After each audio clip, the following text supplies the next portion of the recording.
우리 다 같이 주님께서 가르치신 기도 하시면서 새벽 예배 하나님 앞에 드리겠습니다.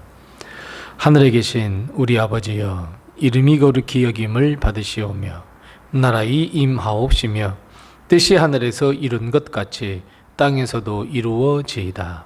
오늘날 우리에게 일용할 양식을 주옵시고 우리가 우리에게 죄 지은 자를 사하여 준 것 같이 우리의 죄를 사하여 주옵시고 우리를 시험에 들게 하지 마옵시고 다만 악에서 구하옵소서. 대개 나라와 권세와 영광이 아버지께 영원히 있사옵나이다.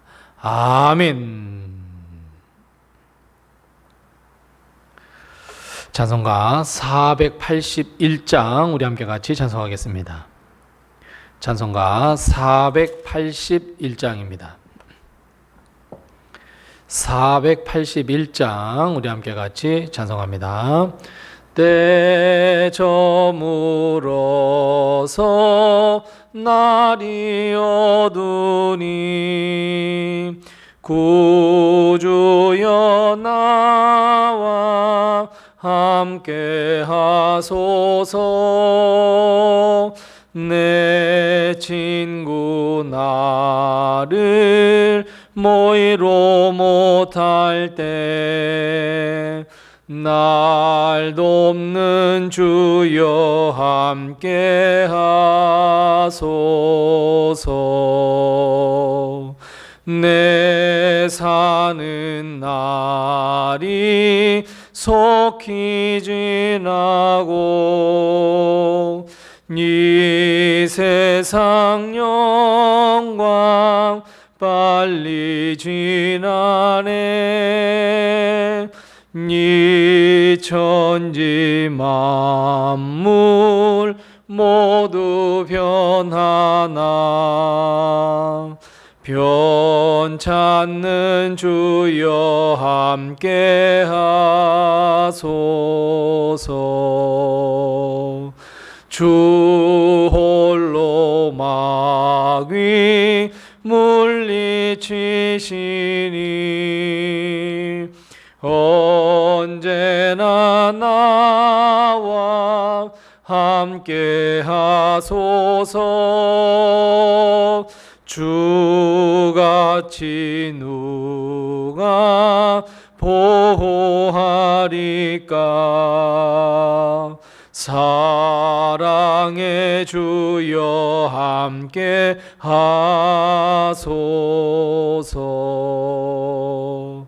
이 육신 쇠해 눈을 감을 때 십자가 밝히 보여주소서. 내 모든 슬픔 위로하시고 생명의 주여 함께 하소서.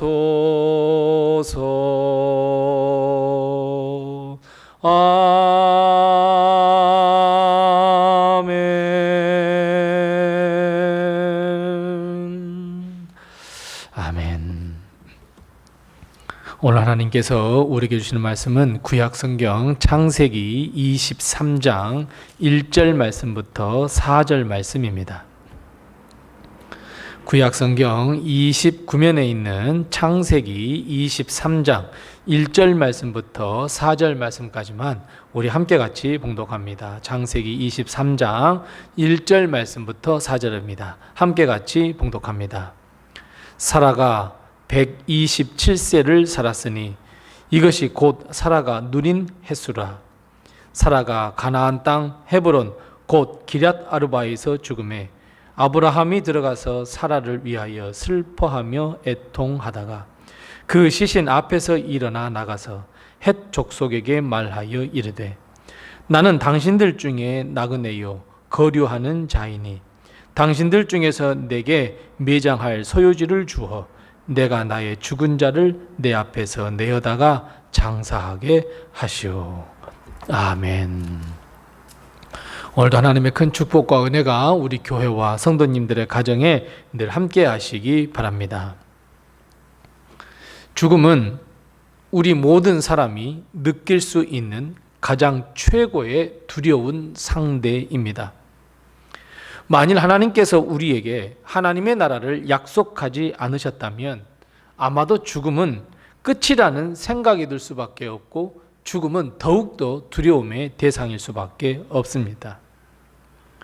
우리가 잘 아시는 대로 아담과 하와가 선악과를 따먹은 후에 내린 하나님의 벌 가운데 하나, 이 최고의 벌이 바로 죽음입니다. 그래서 두려운 것이고 죽음 이후에 어떤 일이 벌어질지 몰라 막연한 두려움을 갖기에 충분한 요인이 됩니다. 그래서 항상 늘상 사탄과 마귀는 죽음이라고 하는 무기를 들어서 우리에게 유혹하고 우리를 협박하고 우리를 압박합니다. 신앙을 빼앗기 위하여, 믿음을 뺏기 위하여, 우리 마음 중심에 있는 예수 그리스도를 앗아가기 위하여 사탄과 마귀는 서슴없이 죽음이라고 하는 단어로 우리를 공격해 옵니다. 우리는 죽음 앞에서 당연히 위축될 수밖에 없습니다. 두려움과 고통으로 인해 위축될 수밖에 없습니다. 평생을 살면서 정들었던 사람들, 그리고 물건들 이별해야 하기에 너무너무 아쉬움이 남을 수밖에 없습니다. 그래서 누구나가 죽음은 두려워하고 맞이하기 싫어합니다. 하지만 우리의 마음과는 다르게 죽음은 어느샌가 우리 곁에 다가와 있습니다. 하지만 우리는 하나님의 약속을 받은 자들입니다. 예수 그리스도의 대속의 죽으심을 믿어 우리는 구원받은 자들이고 이미 하나님의 나라를 약속받은 자들입니다. 죽음이 더 이상 우리를 두렵게 할 수 없습니다. 하나님의 사랑과 우리의 믿음을 갈라서고 자를 수 있는 것은 이 세상에 존재하지 않기 때문에 우리는 죽음을 두려워할 필요도 없고 우리는 하나님의 나라의 소망을 가지고 살아가야 합니다.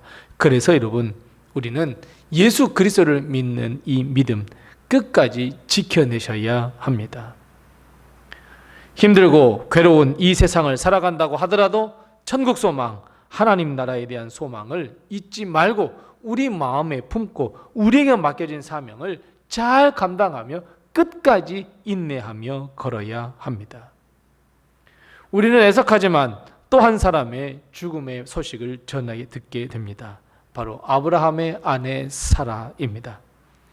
사라는 이 땅에서 127년을 살았습니다. 그리고 때가 되매 하나님은 사라를 부르셨습니다.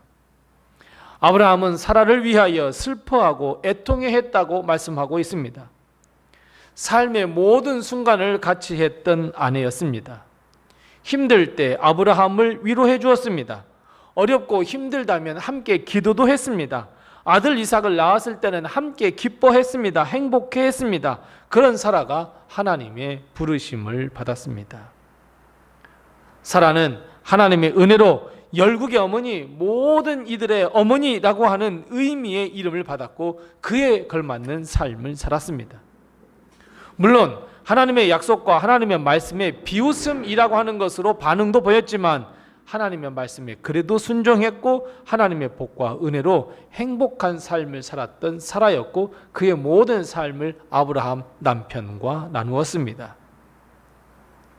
그런데 우리는 사라의 죽음 앞에서 해쪽 속의 사람들 그 앞에서 고백하는 이 아브라함의 고백을 우리는 눈여겨볼 필요가 있습니다. 오늘 본 말씀 4절 말씀에 보면 아브라함은 아내의 무덤을 마련하기 위해서 햇사람들에게 이렇게 고백합니다. 나는 당신들 중에 나그네요 거류하는 자. 이렇게 고백합니다. 사실 이 고백은 아브라함이 햇사람에게 하는 고백이지만 사실 우리 모든 인생에 대한 대표적인 고백이다 하는 것을 우리는 알 수 있습니다. 우리는 이 땅에 살아가는 나그네입니다. 뿐만 아니라 이 땅이 우리가 영원히 살아야 할, 거주해야 할 거주지가 아닌 우리는 거류자다라고 하는 고백입니다. 사랑하는 성도 여러분, 우리는 이 땅에 살아가고 있지만 나그네의 삶이며 이 땅을 거쳐가는 거류자의 삶이라는 것을 반드시 우리는 기억해야 합니다. 이 고백은 우리로 하여금 두 가지의 의미를 우리에게 가르쳐주고 있는데, 하나는 그래서 우리는 우리의 삶이 겸손한 삶이 되어야 한다라는 것을 가르쳐주고 있습니다. 여러분, 우리는 유한한 사람입니다. 하나님 앞에서, 그리고 많은 사람들 앞에서 죄인입니다. 우리는 다른 사람들 앞에서 교만해서는 안 됩니다. 더 나아가 하나님 앞에서 교만하여 얼굴을 들어서도 안 됩니다. 우리는 교만의 삶을 버리셔야 합니다. 우리는 영원한 존재도 아니고, 우리는 능력이 있는 사람도 아니며, 우리는 유한한 존재이고, 우리는 무능력한 사람들입니다. 우리는 항상 약점이 있고 실수가 있습니다. 빈틈이 있습니다. 그래서 여러분, 우리는 겸손한 삶을 살아야 합니다. 십자가 앞에서, 그리고 하나님 앞에서 우리는 겸손한 삶을 살아야 하며, 더 나아가 많은 사람들 앞에서 겸손해지셔야 합니다. 예수님은 최고의 겸손을 우리에게 보여주셨습니다. 하나님이셨지만 우리를 구원하시기 위하여 그 모든 영광을 다 버리시고 종의 형체를 입으셨습니다. 뿐만 아니라 십자가에 달려 우리를 위하여 죽임을 당하셨습니다. 이것은 세상 최고의 겸손입니다. 어느 누구도 따라서 할 수 없는 겸손입니다. 그리고 주님은 우리에게 겸손하게 살라 말씀합니다. 자기 십자가를 지고 나를 따르라 말씀합니다. 겸손의 십자가를 지고 나를 따르라 말씀합니다. 그래서 여러분, 우리 사라의 죽음 앞에, 아니 우리는 하나님 앞에서 겸손을 다시금 결단해야 합니다. 아브라함의 고백 속에서 우리가 또 한 번 기억해야 할 것은 죽음이 끝이 아니라 반드시 심판과 하나님의 나라가 있다는 것을 여러분 꼭 기억하셔야 합니다. 여러분, 아브라함은 또 한 가지 고백을 했는데, 바로 이 거류자라고 하는, 거류하는 사람이라고 고백했습니다. 여러분, 거류자라고 하는 것은 주거자가 아닙니다. 주거하여서 거기에서 계속해서 산다라고 하는 의미가 아닙니다. 영원히 그 자리에 영원히 살겠다 하는 것이 아닙니다. 여러분, 우리는 언젠가는 모두가 다 이 땅을 떠나야 할 거류자입니다. 이 땅은 우리가 아무리 좋아도 영원히 거할 수 있는 곳이 아닙니다. 왜요? 죄가 많은 세상이기 때문이며, 하나님의 뜻과는 전혀 관계가 없는 세상이기 때문입니다. 우리는 잠시 머물러 하나님의 귀한 사명을 잘 감당할 수 있는 곳, 하나님의 사명을 전해야 할 곳, 그 대상이 바로 세상이지, 우리가 여기서 일평생 영원히 살아야 할 곳은 되지 못합니다. 세상이 우리의 목표가 될 수 없습니다. 세상은 우리의 사역의 대상입니다. 우리의 목표는 명확합니다. 우리의 목표는 하나님의 나라입니다. 우리는 마치 이 땅에 살면서 죽지 않을 것처럼 생각합니다. 죽지 않을 것 같다고 생각합니다. 그럴 것처럼 살아버립니다. 아닙니다. 이 땅에서 영원히 살 것처럼 이 땅의 욕심만을 채우기 위해서 우리는 살아갑니다. 노력합니다. 땀을 흘립니다. 그러다 보니 하나님께 인정받기보다는 이 땅의 것으로 채워서 세상의 사람들로부터 인정받으려고 합니다. 여러분, 아닙니다.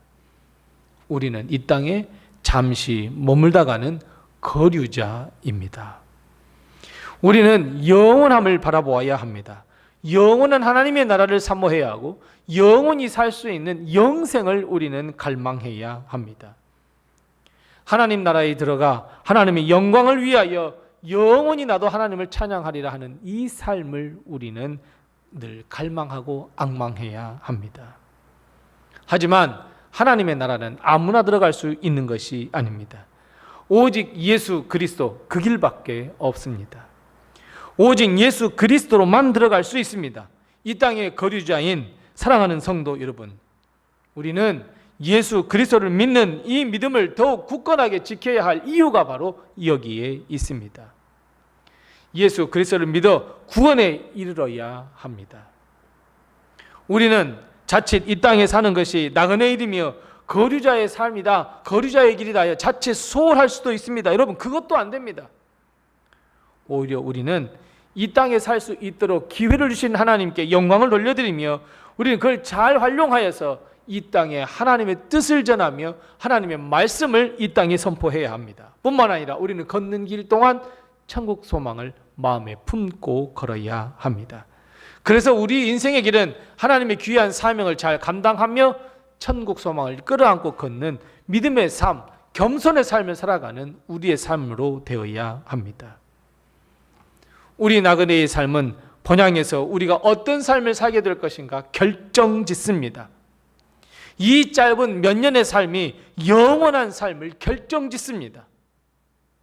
하나님 나라에서 복락을 누리며 살 것인지 아니면 영원한 형벌로 지옥에 살 것인지, 이 짧은 나그네의 삶, 거류자의 삶을 통해서 결정된다는 것을 여러분 꼭 기억하셔야 합니다.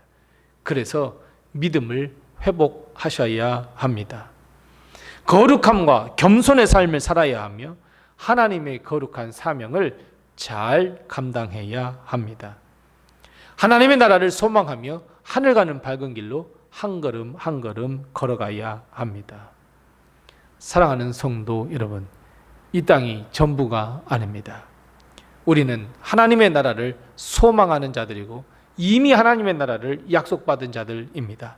그렇다면 우리의 남은 모든 인생, 이 모든 인생이 나그네의 삶, 거류자의 삶을 살았다고 고백했던 아브라함의 고백을 우리의 고백으로 잘 받아들여서 겸손한 삶, 믿음의 삶, 그리고 내가 이 땅에 살아 이 땅의 믿음 소망을 가지고 하나님의 나라에 들어갈 것이다, 하나님 나라의 소망을 두고 살아가는 우리 모든 성도, 복된 성도들이 다 되시기 바랍니다.